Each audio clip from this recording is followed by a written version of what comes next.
Hi guys, स्वागत है आप सभी का फिर से हमारे यूट्यूब चैनल पे। और आज जिस टॉपिक में बात करने वाला हूँ वो होने वाली है, आपने धुरंधर देखी होगी। धुरंधर से रिलेटेड ये टॉपिक थोड़ा। तो मैं बात करने वाला था स्पाई के ऊपर।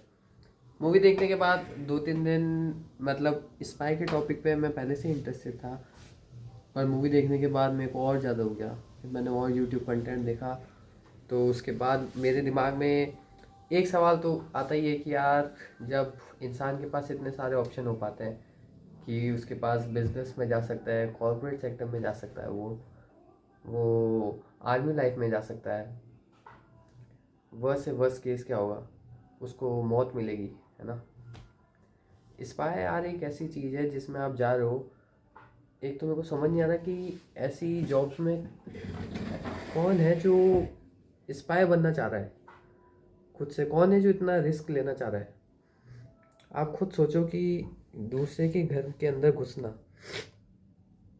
उसके बाद दिन भर मेंटल टॉर्चर करवाना, हर दिन ये सोचना कि मेरे साथ क्या बुरा हो सकता है, बार बार ये चीज़ देखना आप। और उसके बाद में हर स्टेप आप वो ले रहे हो जिसमें आपकी मौत हो सकती है।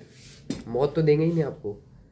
हर स्टेप चुनने वाला, सबसे बच के, खुद को छुपा के, अपना असली घर छोड़ना जिसमें लोग आपको प्यार कर सकते हैं। मतलब अगर मैं घर से दूर चल जाऊँ तो मेरे को माँ की याद आएगी कि मेरे को माँ का प्यार वापस मिल सके, घर की रोटियां मिल सके, कुछ मेरे दोस्त हो जिनके साथ मैं बकवास बातें कर सकूं, दोस्तों के साथ बकचोदी कर सकूं। मेरे को घर परिवार की याद आएगी। वो सब को छोड़ के आप वो सब भूल के एकदम उस देश में जाते हो जहाँ आपको कोई नहीं जानता, और फिर वहाँ जाके टास्क करते हो, और जिसका रिजल्ट कोई नहीं बताएगा आपको। उस ना उसकी कोई टाइमलाइन है। जैसे एक अगर आपने कोई देखी हो, इसराइल का मोसाद का बहुत बड़ा उसको स्पाई कहते हैं। सरकार ने बोला आप जाओ, वहाँ पे जाके कुछ साल बाद आ जाना, लेकिन वो आगे जाके इस पोस्ट पे आ गया कि वापस उसको कंट्री ने बुलाया ही नहीं, क्योंकि वो इतनी ज़्यादा इंपॉर्टेंट पोस्ट पे जा चुका था। उसके बाद उसकी डेथ हुई। ऐसे लकी बीस बोलता है कि इंडिया के कितने स्पाई हैं जो लोग नाम बताते ही नहीं स्पाई का, क्योंकि वो इतनी बुरी तरीके से उनको मारते हैं। इतनी बुरी तरीके से मरते ही नहीं उनको, सिर्फ टॉर्चर करते हैं। और ये पता होने के बाद भी कोई लोग उनके लिए ऑप्ट कर रहे हैं। मतलब मैं तो ये सोच रहा हूँ पूरे दिन भर में से कि मैं अपनी लाइफ में जो इन्जॉयमेंट कर रहा हूँ, इन ये जो खुशी मैं मना रहा हूँ, ये मेरे को मनानी भी चाहिए। इनका तो मैं हकदार भी नहीं हूँ यार, क्योंकि कोई और बलिदान दे रहा है। इंडिया में ये जो लाखों जो सिक्योरिटी की कोई टेंशन नहीं है, कोई सिक्योरिटी की वो फिक्र नहीं करता, ख़राब मशीन्स ये सब। इंडिया पता है किसकी? इंडिया चली इन लोगों की वजह से रहा है कि कोई सीमा पार पे आपका ध्यान रख रहा है, कोई आपके लिए सोच रहा है कि आपके ऊपर नेक्स्ट क्या खतरा हो सकता है। इसमें इंसान का फ़ायदा क्या हो रहा है ये तो सोचो। कोई उस इंसान को कुछ नहीं मिल रहा जो वहाँ काम करके आ रहा है। और वो किसके लिए काम कर रहा है? उस उसको कुछ नहीं मिल रहा उसको वहाँ पे। किस लिए कर रहा है वो? इस लेवल का पेट्रियोटिज्म है। और पेट्रियोटिज्म उसको पता है कि देश उसको पूछेगा भी नहीं, उसको अगर कुछ हो भी जाता है तो एक बार भी वो पकड़ा जाता है तो। हालात ऐसे हैं। और फिर मैं देखता हूँ कि इंडिया में 2-3 टॉपिक ऐसे हैं जो ख़त्म ही नहीं होते आम इंसान के। हिंदू मुस्लिम के आपस में बातचीत इनकी। कोई है जो लाउड स्पीकर बचाएंगे, कोई है जो उसको बंद करवाना चाहेंगे बार बार। ये लोग जो काम बिल्कुल जुडिशरी का होना चाहिए, जुडिशरी को बिल्कुल ऐसा एक्ट करना चाहिए कि भाई ये हमारा पर्पज़ है, इस पूरे कंट्री में जो कुछ भी अप एंड डाउन हो रहे हैं उसका रिस्पॉन्सिबिलिटी हम लेंगे, कोई धर्म नहीं लेगा। ना हिंदू बताएंगे ना मुस्लिम बताएंगे कि देश किस हिसाब से चलना है। उनकी टॉप प्रायोरिटी होनी चाहिए, लेकिन वो डिले करते हैं। फिर यहाँ के पॉलिटिशियन जो हम लोग चुनते हैं, छोटे मोटे, बड़े वाले नहीं। उसके बाद मैं देखता हूँ कि सही इंसान सिर्फ वही है क्या जो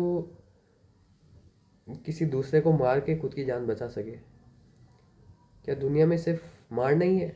मतलब इतने साल से अगर मैं सोचा था कि मैं सही दिशा पे हूँ, मैं सही ज्ञान ले रहा हूँ, मैं जो प्यार की डेफिनेशन है मैं उसके हिसाब से चल रहा हूँ, मेरे अंदर मन की। मेरे को तो अब रियलाइज़ हो रहा है कि यार मैं तो बिल्कुल ही गलत चल रहा हूँ, मैं तो ऐसे बच्चे की तरह चल रहा हूँ जो बिल्कुल ही अंधा है। उसको पता ही नहीं क्या सच में किसी की जान लेना बहुत ज़्यादा इम्पोर्टेंट है क्या?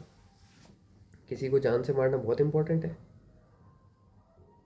एंड में तो मैं बिल्कुल ही हो पा गया था। फिर मेरे को तो शाम को लग रहा था कि ये बस मारना ही चाहिए सबको। मैं तो खुद के अगेंस्ट ही हो गया था, ना चाहते हुए भी। उसके बाद में एंड में अब मैं देखता हूँ फिर एक वो रील आती है मेरे पास सुशांत सिंह राजपूत सर की, और उसमें एक वो इंसान आता है वो, और एक वो इमरान खान सर, जिनकी रील्स मेरे पास अभी तक आई नहीं थी बहुत टाइम से, और अब अचानक आती है दोनों की। और फिर मैं देखता हूँ यार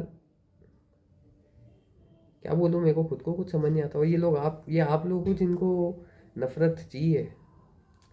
हम खुद नहीं चाहते कि ऐसे लोग कुछ करें।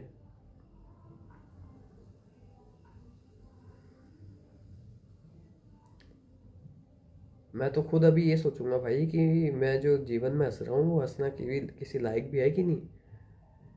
भले ही मैं ज़्यादा सोच रहा हूँ, लेकिन एक बार को मैं उनके बारे में सोचना तो चाहता हूँ कि वो सब कर क्यों रहे हैं, इंस्पायर लोग ये सब इस लेवल पे जाके वो डिसीजन ले रहे हैं।